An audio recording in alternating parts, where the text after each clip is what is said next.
Virgin Most Powerful Radio, sharing the gospel with clarity and charity.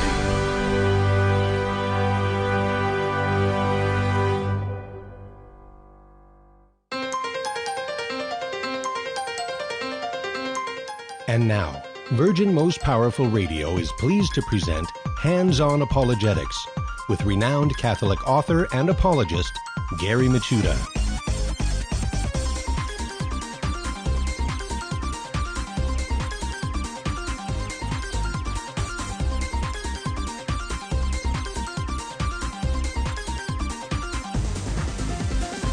And welcome everybody to Hands-On Apologetics. You have entered into Virgin Most Powerful's Apologetics Dojo. And I am your sensei and host, Gary Michuta. It's great to be with you today.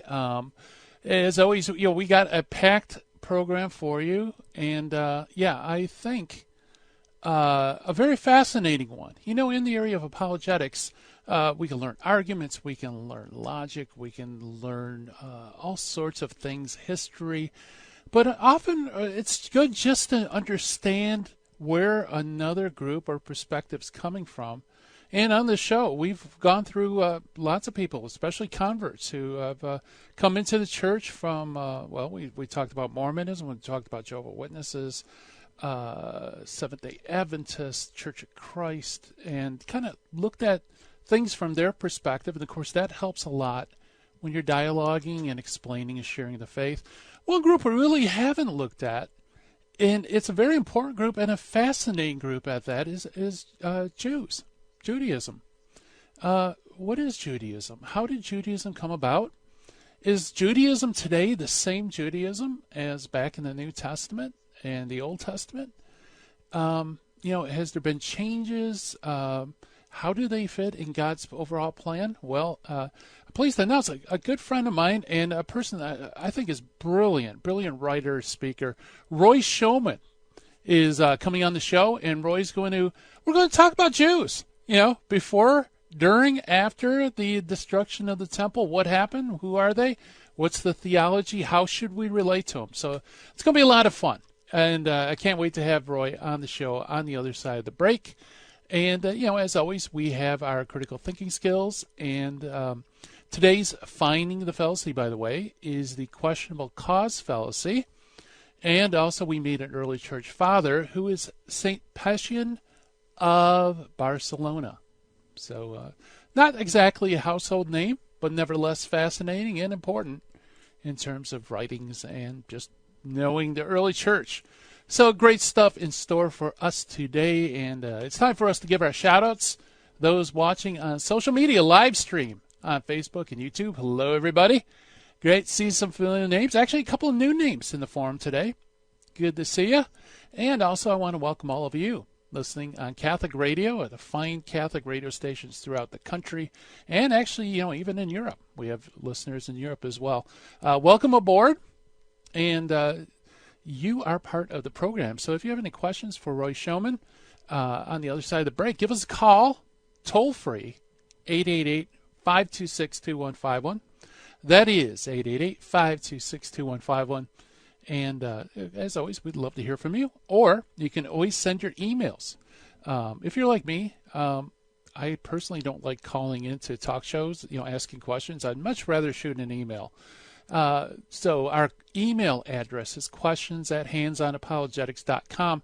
That goes directly into my mailbox, and I do answer all the email questions. We have some great ones, by the way, that are remaining in the dojo mailbox, and perhaps we'll do an episode we'll dedicate to some emails, because there's some fascinating ones out there, and it's always good to hear from you, hear what's going on in your life, and if you ever have any questions, I'll do my best to answer them. Let's see. I should also mention that sometimes, especially when we have Roy on, I know many of you, this is your lunchtime or it's coming up on your lunchtime, you're at work, you can't always catch the entire program. Well, guess what, folks? You don't have to, because you can always go to Virgin Most Powerful Radio, all one word.org. That's our website. Just go to our programs. You can scroll down, pick Hands-On Apologetics or any other great programs produced by Virgin Most Powerful, and boom, You have it right there. You can listen to it anytime you want. You can pass it along to your friends. And please do, by the way. Let people know about us because we have some great information, great stuff going on in the chat rooms, things like that. So if you like us, like us on video, subscribe, pass it on, tell your friends. We truly appreciate it here at Virgin Most Powerful Radio. And, well, without further ado, why don't we jump into our Finding the Fallacy segment? Well, like I said, the Finding the Fallacy is questionable cause fallacy. And for those Latinists out there, it is the non causa pro causa fallacy. Yeah, I mean, it's been centuries since people have recognized these fallacies. So often there is a Latin title to it. And, not a cause for a cause, basically, is what it says. And what is it? Well, as you can probably guess, it's concluding that one thing caused another simply because they are regularly associated with one another. Okay? So it's not the after this, therefore, because of this, which kind of reasons that since something follows, the preceding thing must have been its cause. This one's just the general association. Okay, so let me give you a couple examples. I found these on the internet. One is every time I go to sleep, the sun goes down. So one could fallaciously argue, because there is this kind of association between sleep and the sun falling down below the horizon, that my sleep must cause the sun to fall down. Of course, that would be the questionable cause fallacy. Or here's another one. Flowers bloom in the spring, and birds begin to chirp when the flowers bloom. Therefore, the flowers blooming must cause birds to chirp. Yeah. Sounds reasonable, doesn't it? Well, not really. It doesn't sound reasonable at all. It's a questionable cause fallacy. Namely that just because spring and flowers blooming is associated with birds chirping, it doesn't mean that one causes the other thing to happen. So that's our Finding the Fallacy for today, the questionable cause fallacy. And that was kind of fun. I always enjoy the causal relation fallacies. So why don't we jump to our Meet the Early Church Father. And like I said, today's Early Church Father is St. Pacian of Barcelona, who died sometime around AD 379, 392, around there. His father was a Praetorian prefect, Dexter, to whom St. Jerome dedicated his book on illustrious men. He was already dead when Jerome added him to the catalog in 392, but still flourishing at the time of Theodosius, who was reigning around 379 AD. So we know, he was alive at least up till then. Jerome notes that Pacian bore the burden of the episcopacy at Barcelona in the Pyrenees, and comments on his simple eloquence and personal integrity, saying also that his life is even more illustrious than his words. And actually, it's kind of funny because Jurgens, we take our information on this segment from Jurgens' Faith of the Early Fathers. Jurgen actually kind of concurs with Jerome. He says Pacian is not an especially original thinker, but his writings have no small importance as an early testimony in the area of baptismal theology and penitential practice. His style is truly delightful, and it is unfortunate that his writings are not more readily accessible and more widely read. And talk about his writings, we have three authentic letters from Pacian to an otherwise unknown Novatianist named Sempronian, and two sermons, one on penance and one on baptism. So it's worth maybe talking a little bit more about these writings. First, the grouping of the three writings is a bit artificial, right? Because they weren't written as a group. They were written during certain parts in his life, and I'm sure there were plenty more other works that he wrote that simply just weren't passed on to posterity. So they're grouped together in a single work, and so it's convenient. You have all three of his letters. The letters all deal with the same subject matter, essentially the defense of Catholicism and its penitential doctrine against the opposition of the Novatianism. And you might say, okay, well, what's Novatianism? What was their gripe, and why did he have to write on these sacraments against the Novatianist? Well, basically, Novatius refused to grant the forgiveness of sins committed after baptism. Now, that is rigorous to say the least. Can you imagine if there is no forgiveness of sins after baptism? So anyway, that is what the heretic held up. And, of course, Pacian writes very eloquently about the penitential doctrine, and that sins can be forgiven after baptism. Also, the three letters seem to be grouped in the correct chronological order.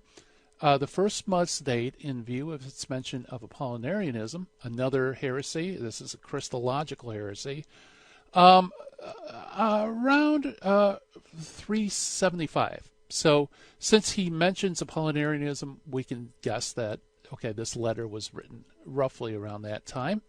And in chapter 4 of the same letter, it's found a celebrated line. Now, if you aren't driving and you're at home, you might want to jot this line down. It's a very famous line, and it comes from our early church father today. And, keep it in mind. I think it's really cool. And you might already be familiar with it. I wonder, I'm just looking in the chat room to see if anybody knows what Pacian's famous quote is. I don't see anything. Of course, I didn't really pose it to the chat room. Do you know it, guys? No, doesn't seem like you do.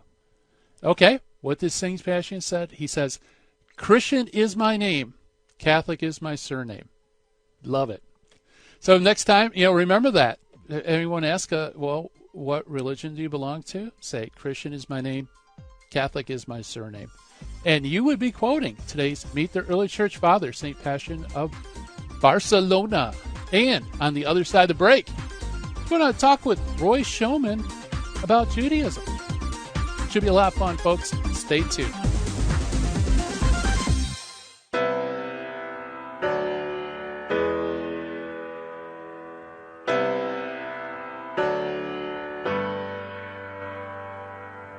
This is Jesse Romero. And I'm Terry Barber. From the Terry and Jesse Show. And we invite you to listen to the Holy Hour of Power, High Energy Catholic Radio. We're two Catholics with a PhD in common sense. We're on Monday through Friday on Virgin Most Powerful Radio. What we're going to give you is masculine Catholic teachings on the faith. We say we're too inspired to be tired, we're too protected to be dejected, and we're too renewed to be subdued. Why? Because we believe in Jesus Christ and His bride, the church. And we will take each issue of the day and show you how the Catholic Church has the answer for our culture. What we really do is bring men back into the Catholic Church, which it's about time to do. We want men to be leaders in their Catholic faith so that they can bring their family to heaven. Our program is not right versus left, it's right versus wrong. And our program is where Catholicism and culture intersect. It's High Energy Catholic Radio. We're going to inspire you to fall deeper in love with Jesus Christ and His bride, the church. The Terry and Jesse Show on the Virgin Most Powerful app. Psalm 119 says, Your word is a lamp for my feet and a light to my path. According to St. John Paul II, being a Christian means saying yes to Jesus Christ. It consists in surrendering to the Word of God and relying on it, but also endeavoring to know better and better the profound meaning of this Word. May God grant that we always rely on His Word, read it often, and put it into practice.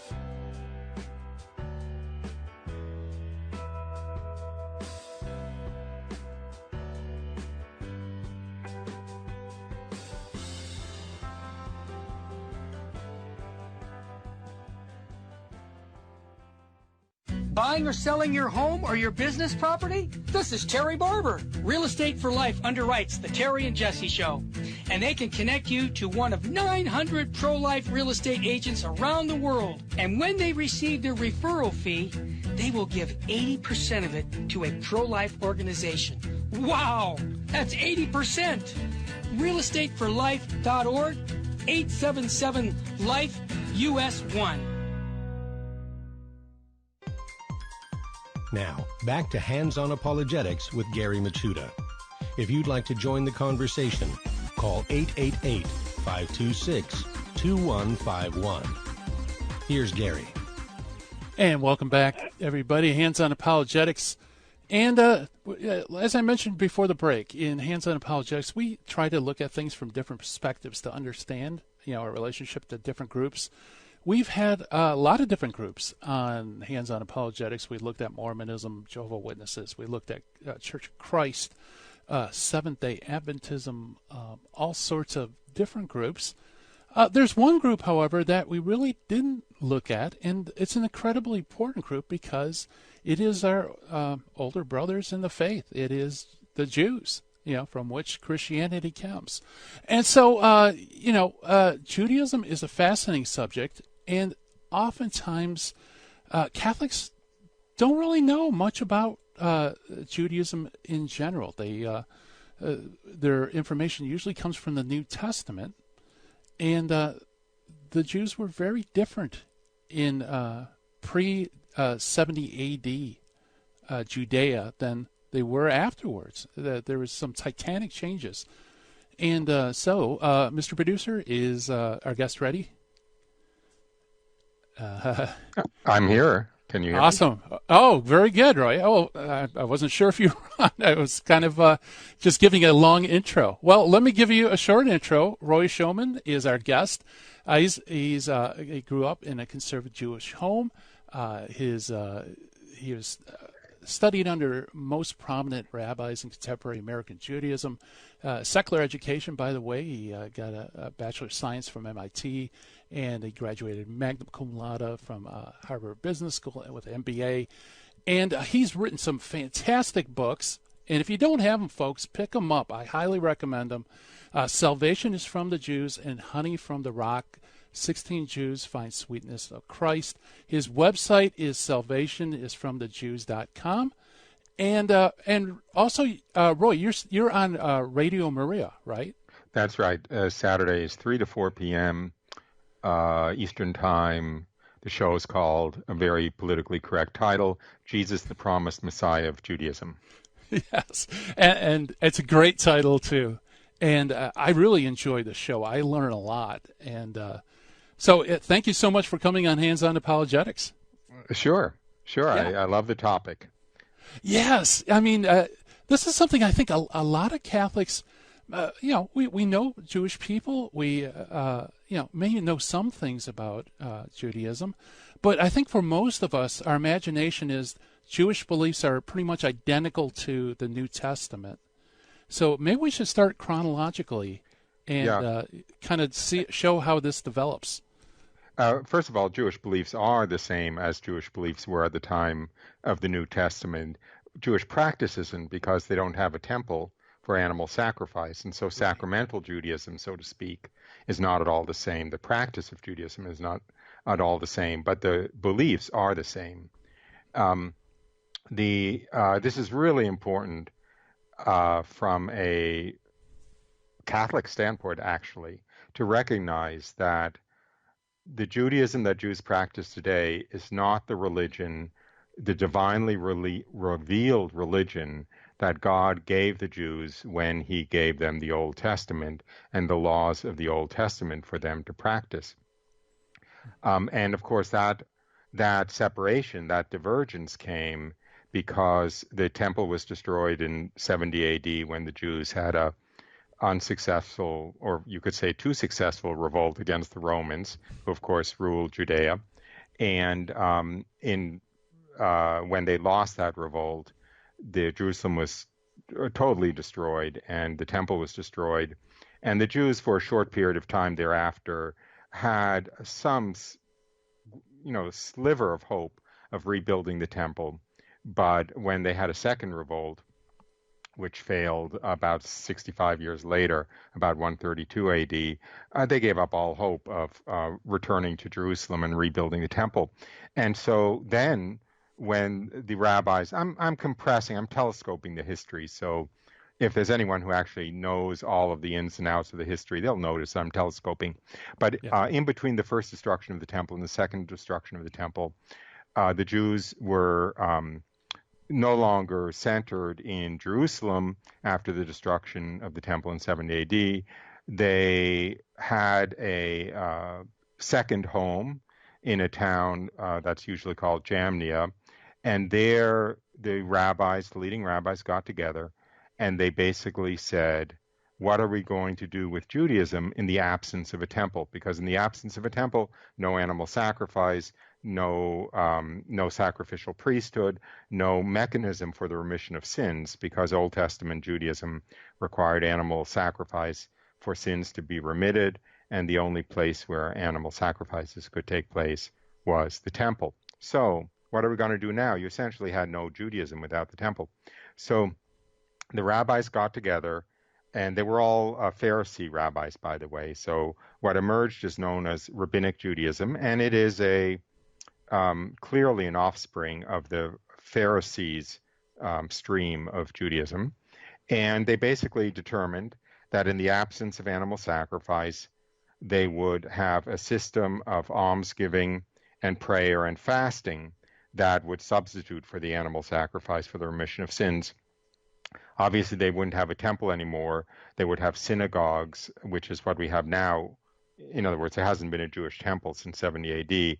If you go down the street, you might come across Temple Emmanuel or Temple Sinai or whatever, but that's just nomenclature. They're actually synagogues.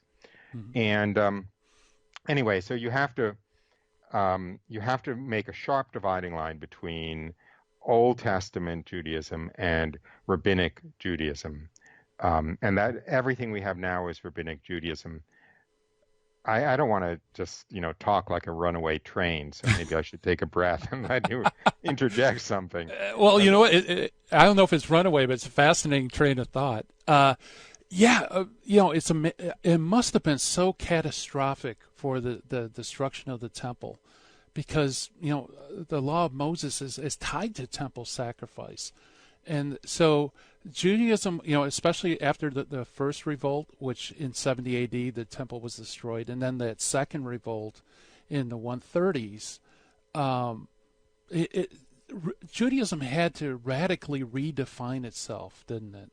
And like you said, certainly these sacrifices had to be resolved. Then it was synagogues, not temples. And this was done under the Pharisees. Now, there were many different Jewish groups. There were Sadducees, there were Zealots, there were Essenes. What happened to them? How come they didn't influence Judaism? Well, they're basically the revolt in 70 AD was extremely catastrophic, and one hypothesis is that essentially the only Jews left, or the only Jewish leaders left after that revolt, were the Pharisees. The Sadducees were very tied to the temple. They were the group of Jews that were most associated with the high priesthood and so forth. And so there's a little ambiguity about all of this history, because the records aren't that great, and the question is, how reliable is this historian and how reliable is that historian? But basically, either they didn't survive in any great numbers, or the Sadducees kind of were uninvolved because they had nothing to do after the destruction of the temple. Yeah. The Essenes were a world unto themselves out in the desert. They actually continued. They had a separate revolt in the area that didn't turn out too well, and the Zealots that there's reference to in the New Testament also, the Zealots were probably wiped out in the revolt. So there are also claims. Again, this is very polemical. This is worse than Democrats and Republicans and anti-Trumpers when you read the history. There are claims that the Pharisees actually were unfair towards the Sadducees and took the opportunity to impose their Judaism on all of Judaism. But in any case, their Judaism was the only remaining Judaism. Now, why is this of interest to Catholics? One really, really, really important reason why this should be of interest to Catholics is because right now you have this bizarre situation in the Catholic world where a substantial percentage of professional Catholic I don't know whether to call them theologians or or bureaucrats or paid associates of the bishops' conferences or whatever, are arguing that we shouldn't evangelize the Jews. And there was a de facto tendency towards this coming out of World War II, kind of understandably, simply out of a kind of maybe a little bit misguided compassion towards the Jewish community, figuring that, I hate to even have these words come out of my mouth, but they suffered so much in the Holocaust. Why subject them to more suffering by introducing them to their own Messiah, Jesus, Yeah. But it did produce a kind of hands-off approach. Let's be as nice as possible, as gentle-spirited as possible, and as benevolent as possible. And this kind of took the wind out of the sails of the evangelization of the Jews.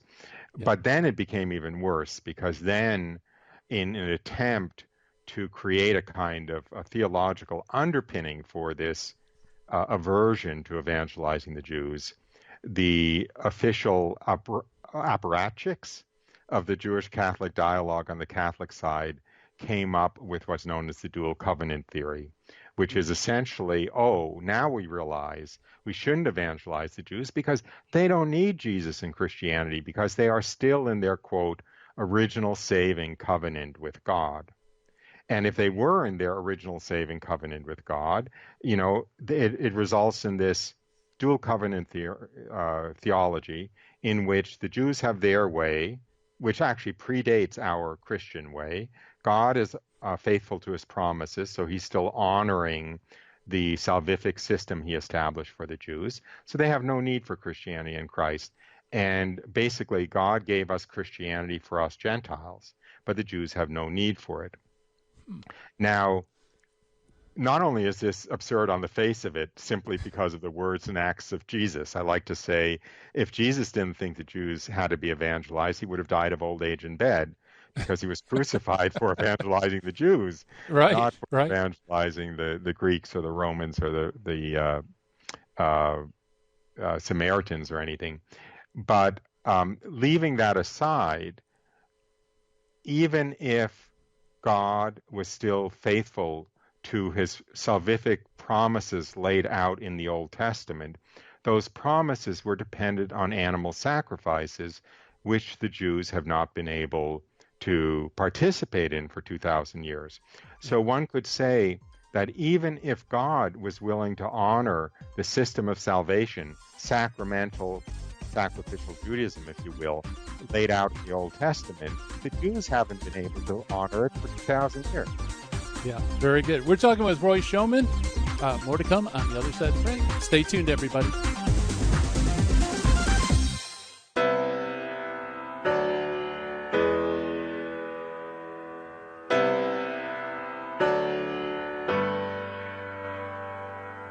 Welcome to our January 11th, 2020 Spiritual Warfare Conference. Every year without fail, this is our most popular, well-attended event. This year's Spiritual Warfare Conference will host Adam Bly, a Catholic demonologist and an auxiliary member of the International Association of Exorcists, along with Dr. Luis Sandoval, a psychiatrist who's part of the Healing, Deliverance, and Exorcism team for the Diocese of Orange. These two gentlemen bring tons of experience and expertise in the area of spiritual warfare. This is going to be a high-information Catholic seminar. I'll be there as well, sharing some riveting stories on the diabolical and liberation found through Jesus Christ from my best-selling book, The Devil in the City of Angels. Mark your calendars, come and join us, and meet other radio hosts from Jesus 911. Contrary to popular belief, spiritual warfare is not demon-centered, it's Christ-centered. Come join us and learn how to armor up and fight the good fight of faith. Catholics, wake up. Don't hit the snooze button. Join us at St. Christopher Catholic Church, 629 South Glendora Avenue, West Covina, California, on January 11, 2020. See you then. Strength and honor in Jesus' name.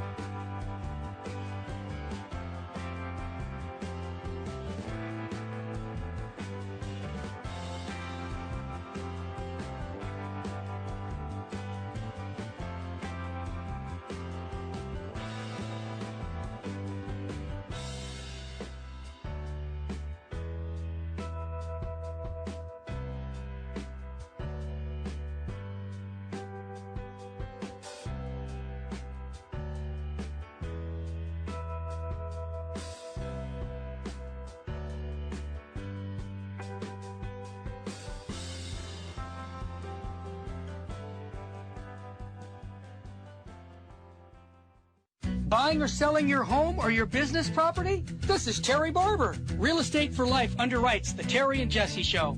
And they can connect you to one of 900 pro-life real estate agents around the world. And when they receive their referral fee, they will give 80% of it to a pro-life organization. Wow! That's 80%! realestateforlife.org, 877-LIFE-US1. This is Jesse Romero. You're listening to Hands-On Apologetics with Gary Machuda on Virgin Most Powerful Radio. And welcome back, everybody. We are chatting with Roy Schoeman about Judaism, how it's changed, and how should we relate to Judaism.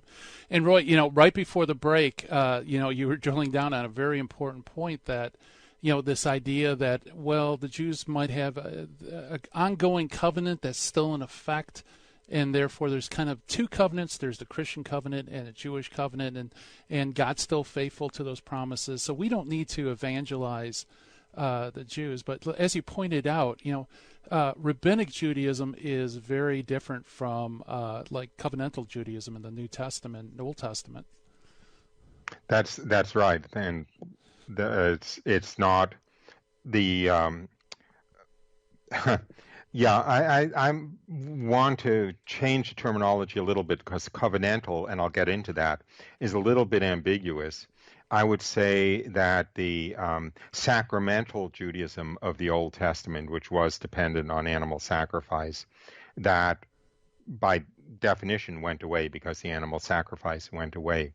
Right. But it's a little bit dangerous to use the word covenant, and the reason is because I'll jump to the other side of the track, so to speak. Just before the break, I was talking about the error of the dual covenant theory.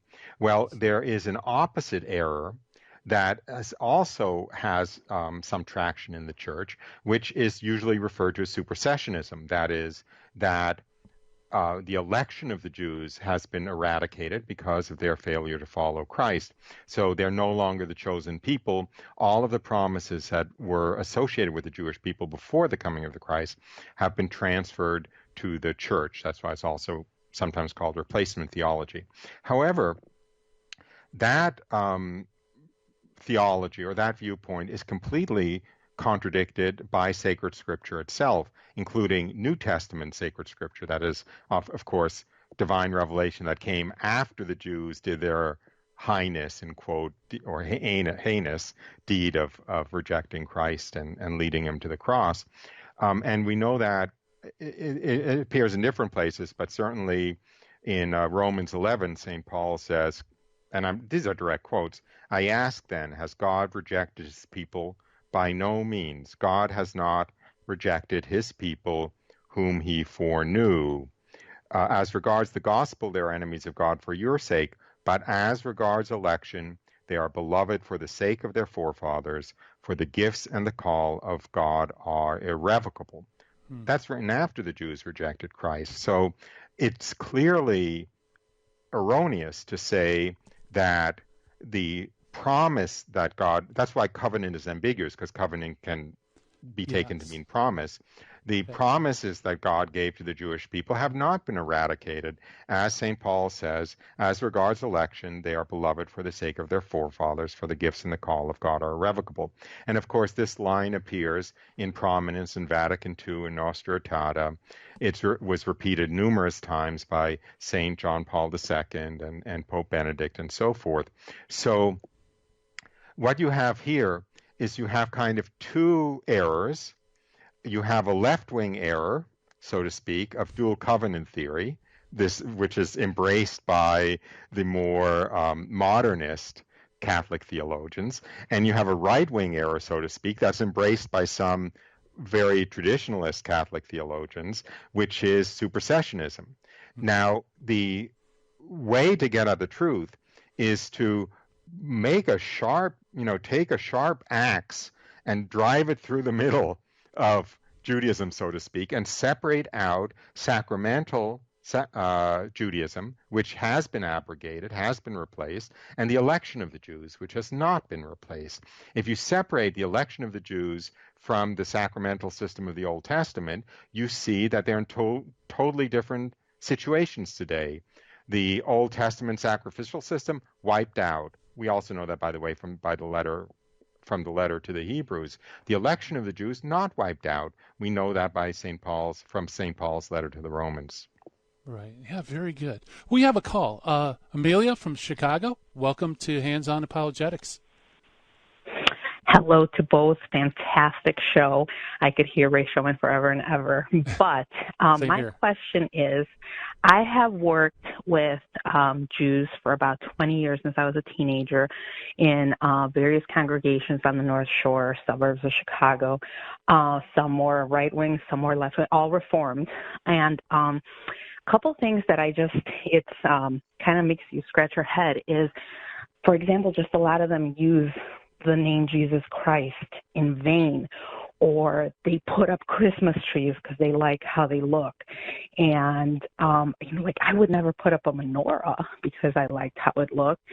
And it just is fascinating to me that in today's world of Google, that a Jew would be ignorant of who Jesus Christ truly is. Now, with you mentioning the dual covenant, is that possibly what many of them think?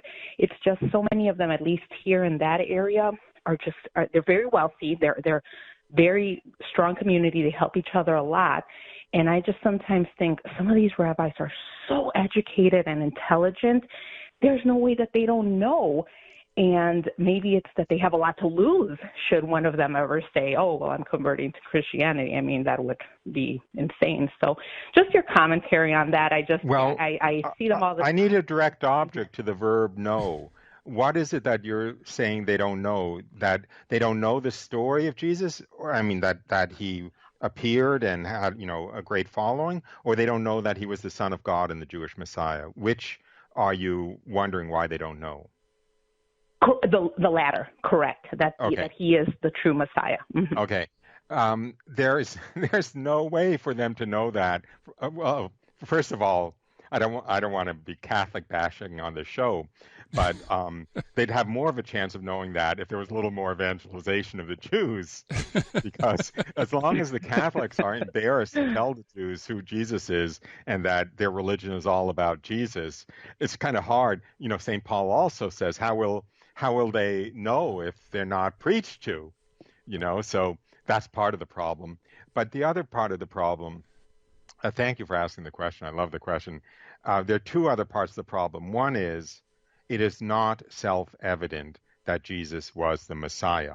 If the New Testament is true, then it is evident that Jesus was the Messiah.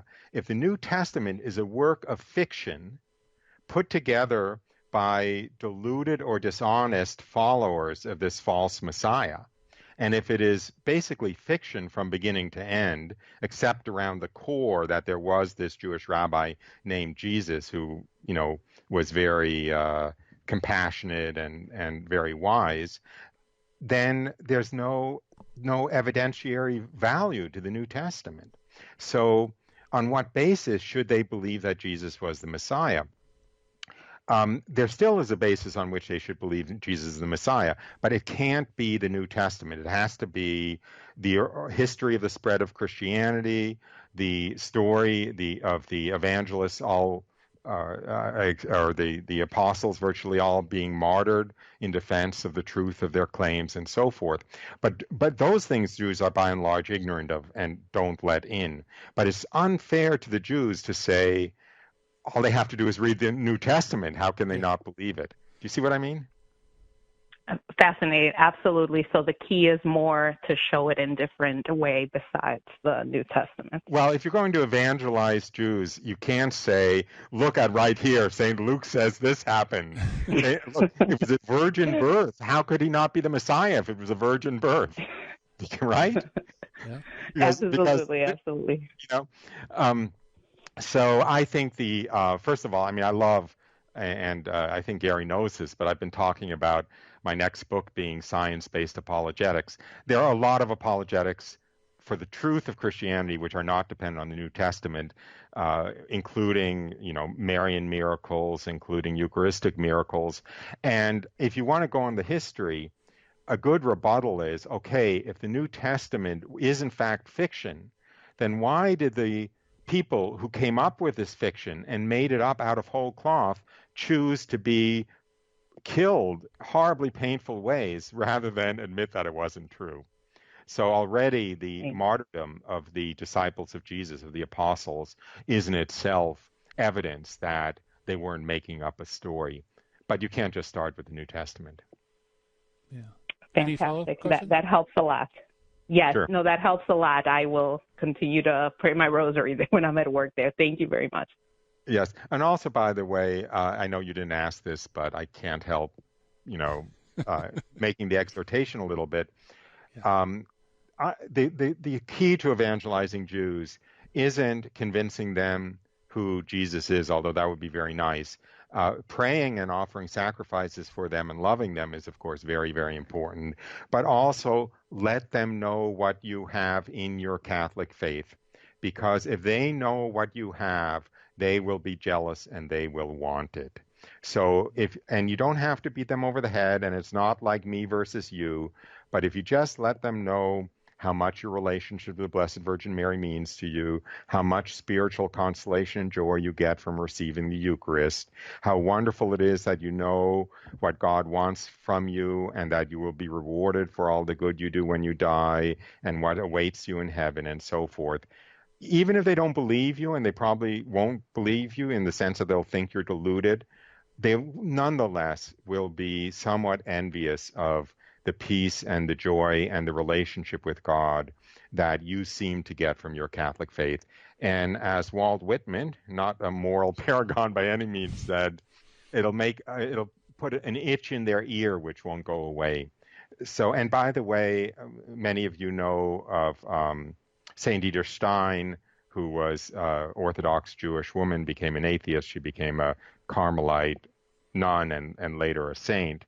And her conversion came about fundamentally by seeing the peace and the relationship with God that she saw in faithful Christians.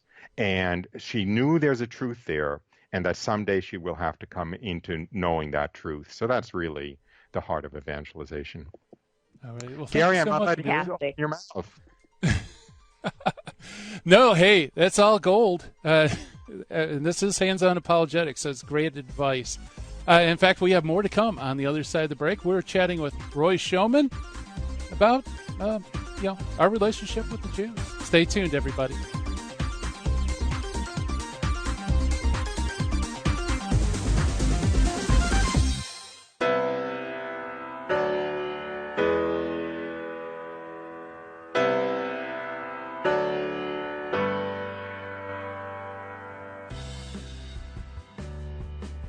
We got Ernesto from Long Beach. I just wanted to comment, and I just wanted to thank you guys. And I kind of wanted to encourage people that are listening, maybe that are not donating, because honestly, I got to be honest. I used to think you guys were a little too over the top, Yeah.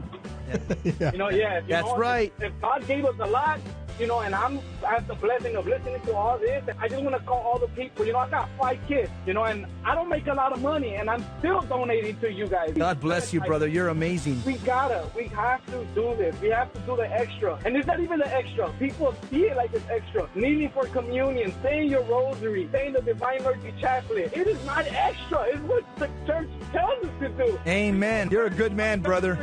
30 years old, 29 years old, 5 kids, and I thank you guys. But everybody else, man, get on fire. Fight for the truth, man. I know what I'm telling you guys. There's I so love much it. out there. Hi, this is Eddie Chavez, host of Jesus 911. I want to take this opportunity to let you, our listeners, know about an event being held here at the Sacred Heart Chapel in Covina. We will be celebrating the Feast of St. Michael the Archangel on September 28th, 2019, beginning at 9 o'clock with Mass in the morning and talks to follow. Ruben Nava and myself will be speaking, so come and hear us talk about St. Michael and Our Lady. Come join us, and we'll see you there.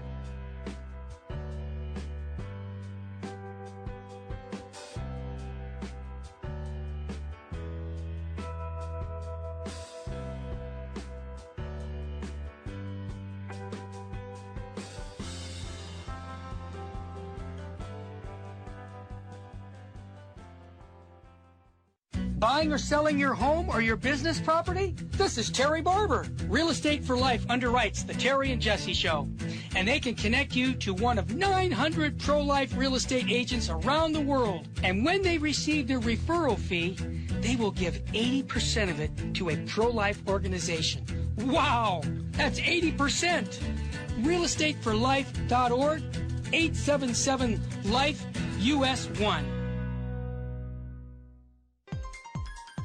Now, back to Hands-On Apologetics with Gary Machuda. If you'd like to join the conversation, call 888-526-2151. Here's Gary. And welcome back, everybody. We are talking with Roy Schoeman about Judaism, how we relate to Jews, and evangelism, apologetics. And Roy, I want to remind you, there's a working axiom here on the program that the less I speak, the better the program. So please, okay, this is a great program, so please keep it up. The caller was talking about educated rabbis, but in terms of rank and file, whether they grew up in religious Jewish household or non-religious, I think most Jews never even heard who Jesus is or any basic information about him. Was that a true assessment? I don't think that's literally true, at least not nowadays and in the United States, because speaking from my own experience, you can't avoid knowing about Christmas. You can't avoid seeing Christmas creches or hearing Christmas carols or and so forth. And nowadays, I hate to say it, you can't even avoid blasphemy. I mean, maybe people only know about Christianity from the horribly blasphemous shows on HBO or something, but they can't literally not know about it. And there's also another rather pernicious trend, which is that this has really come about since World War II, but there are a lot of educated Jews who are trying to co-opt Jesus and say that Jesus was a great rabbi. He only taught what other rabbis taught, and his followers distorted his teachings, especially St. Paul. They put a lot of the blame on St. Paul. And so Jesus never planned to start a new religion. He never said he was the Messiah. He was just a very charismatic rabbi that his followers kind of took the ball and ran with and distorted things. So there are a lot of stories out there, but I think total ignorance is not really one of the prevalent scenarios anymore. Yeah. So would it be fair to how would we address something like that, where they might be familiar with the name Jesus because blasphemy or something, and they might know a few things, that he was Jewish, that he was a rabbi. Is it wise to share information, or is it I think it is. I think that you see this in the conversion of Jews, you see this in the conversion of Muslims, which is the first step is to introduce the person of Jesus to people so that they have a mental image, so that actually he can he can appear in a dream, or he can start to appear in their imaginations or in their thoughts or whatever. And they have to have at least a cardboard cutout of him, so to speak, for that to happen. But I want to go back to what I said to your caller from Chicago, because I really think that's the key. The key is to, if you are a believing Catholic, if you, please God, are a believing Catholic in a state of grace, you have what everyone else in the world wants and wishes they had. You have a relationship to God. A Jew isn't going to admit that he or she doesn't have the kind of relationship to God that you have. But when you describe your relationship to God, they will know in their hearts that it bears little resemblance to their relationship to God. The peace you have, a unique truth of the Catholic Church, so to speak, is the salvific value of suffering, which even many Protestants don't have. If they can have a sense of your just understanding of the meaning of life between birth and death, and the way divine providence, that way everything's arranged, the way that yes, suffering is horrible, and yes, God, has incorporated it into his system of salvation so intrinsically that the one time that God became man, he became man mostly to suffer and die. If they can just see the picture that you have, it'll open them up. They're not going to admit it to you. They're not going to sit there, after dinner and say, oh boy, you're right. Now I want to become Catholic. But over time, it will ferment in them. And I want to go back, if I could, to Romans 11, because St. Paul says this. St. Paul says very explicitly that the eyes of the Jews were veiled to the truth of Christ so that the church could spread properly among the Gentiles. And after it had spread properly among the Gentiles, the Jews too would recognize Christ through their jealousy. I'll just read those verses from Romans 11. What then? Israel failed to obtain what it sought. The elect obtained it, but the rest were hardened. As it is written, God gave them a spirit of stupor, eyes that should not see and ears that should not hear, down to this very day. Let their eyes be darkened so that they cannot see. So I ask, have they stumbled so as to fall? By no means. But through their trespass, salvation has come to the Gentiles, so as to make Israel jealous. You see, it's the Gentiles in the church, is what they have in their relationship with God, which is supposed to make Israel jealous and bring them to Christ. And St. Paul goes on, I don't have time to go through all of this. It's incredibly beautiful logic. St. Paul goes on to say, that I'll just read these few verses from the end. He's talking to the Gentiles. Just as you were once disobedient to God, but have now received mercy because of their disobedience. In other words, the Gentiles were out of relationship to God. They've been brought into relationship to God through the disobedience of the Jews, through the failure of the Jews to recognize Christ. So they have now been disobedient. In other words, the Jews out of relationship to God, out of the church, so that in order that by the mercy shown to you, they also may receive mercy. Again, it's incumbent on the Gentiles in the church to bring the Jews into the church, whether through prayer or through evangelization. The Jews were responsible for bringing Christ to the rest of the world. Now the rest of the world is responsible for bringing Christ to the Jews. Yes, and especially that word jealousy too. I mean, that fits in perfectly with what you said. And I think from a perspective of cradle Catholic, it's very easy for us to project our own views of our relationship with God to other groups, where sure, Jews have a very warm relationship with God, and they understand redemptive suffering and things like that. When in case it's really not so much. It's very different. Yeah, first of all, they don't understand redemptive suffering flat out. And if you read the Old Testament, you won't find a word in there about redemptive suffering, right? Look at the book of Job, which is the most explicit dealing with suffering.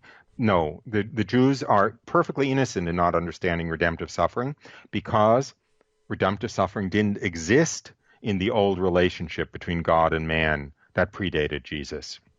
Yeah, very good. So, but the other thing, I get so excited I forgot what the other thing you said was. About jealousy and that Catholics kind of project on other groups, thinking that they believe essentially the same thing we do. When in fact there are some blind spots. I mean, I'm not here to bash either, but ask a Jew what happens after you die. Seriously, you're not going to get much of an answer. In other words, even if Jews had the relationship with God, which a Catholic in a state of grace does, and I know that they don't because I was very serious in my Judaism. I tried as hard as I could. I knew what my relationship with God was. It wasn't non-existent, but it's nothing like it is now. But even if they did, God did not tell them all the wonderful things that he has told through the church, including what awaits us after we die. So, what's it mean to have a relationship with God if you still don't know why you should be good, why you should be a follower of his, and whether or not you're going to be rewarded for being good? Yeah, that's a very good point. Isn't it generally understood that reward and punishment happens in this life, not so much. It's explicit. The Shema, the central prayer of Judaism that Jews are supposed to recite 3 times a day, says very explicitly, it's a passage from Deuteronomy. And if you obey all my laws and don't go after foreign gods, I will give you rain in due season, and you'll have rich crops, and you'll have many children, and so forth and so on.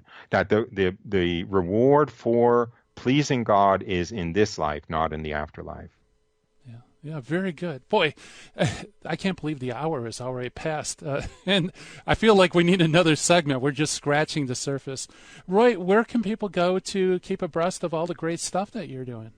Well, as you mentioned at the outset of the show, my website, salvationisfromthejews.com. And that has links to everything. I have a YouTube channel. You can find it through my website. I have 60 or 70 talks up in video on YouTube and countless talks in audio. As you mentioned, I have that weekly hour-long radio show on Radio Maria.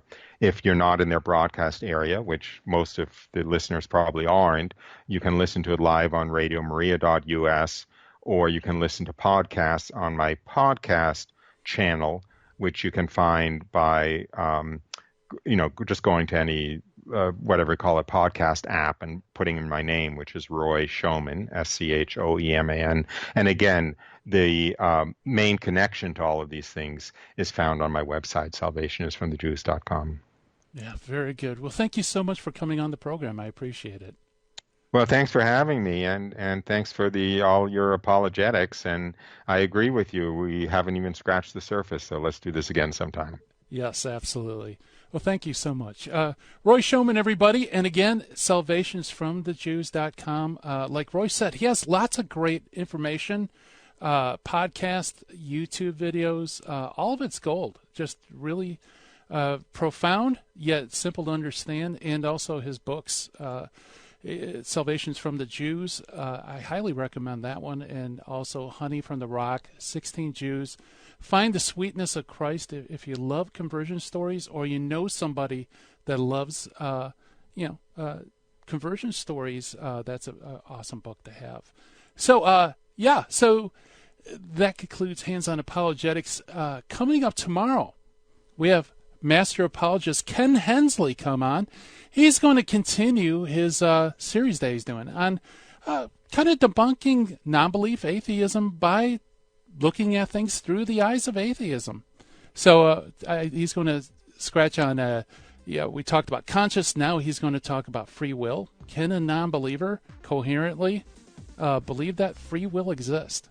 Okay, so it's going to be lots of interesting information with Ken Hensley. So, boy, I tell you, this is the fastest hour in Catholic Talk Radio. It just flies. Thank you so much for listening to the program. And coming up next, we have High Impact Catholic Talk with the Terry and Jesse Show. The show that started it all here at Virgin Most Powerful Radio. So it's time for me to shut down the Midwest Command Center here and turn off the dojo lights. I hope everybody has a great day. And God willing, we'll meet again and talk tomorrow. God bless everybody. I hope everybody has a great day. Bye-bye.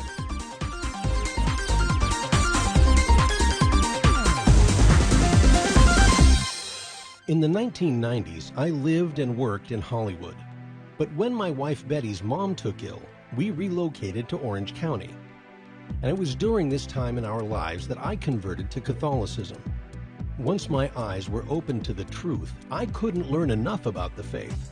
But I had less free time than ever, especially with a long commute. That's when I discovered the real value of Catholic audio. Listening to cassette tapes transformed my daily commute into a miniature retreat. And that's the beauty of Virgin Most Powerful Radio today. Since the podcasts are archived, you can listen anytime on our smartphone app. I know how listening to Catholic audio can bring you closer to Christ and His Church. So I encourage you to visit the App Store or go to vmpr.org and download the app today. It just might change your life. I'm Matthew Arnold for Virgin Most Powerful Radio.